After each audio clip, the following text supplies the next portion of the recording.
Spôsobili ste nejaké zo zranení, ktoré viedli k smrti Ľudmily Cervanovej? Nie. Boli ste fyzicky prítomní pri tom, keď zomrela? Nie.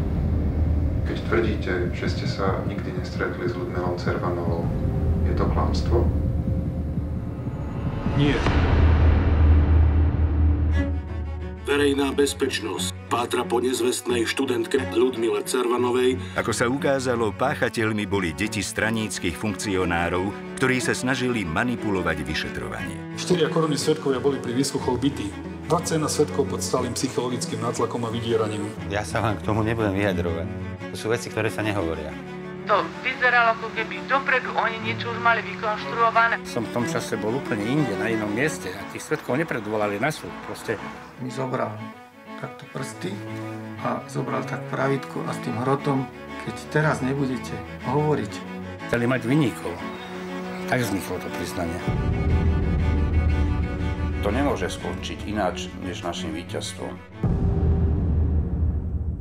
30 rokov po vražde súd 3 zo 6 obžalovaných dokonca zvýšil tresty. Neexistuje nič, čo by mohlo ten stav, ktorý už bol dvakrát navedený, zvrátiť. Máme také súdy, aké si zaslúžime, žiaľ. Ja si nemyslím, že si ich zaslúžime. Ja sa obávam, že si ich zaslúžime, pretože málo sme dôrazní a málo robíme preto, aby takéto súdy 16 rokov po revolúcii neboli. Kto povie pravda, nebude šťastný.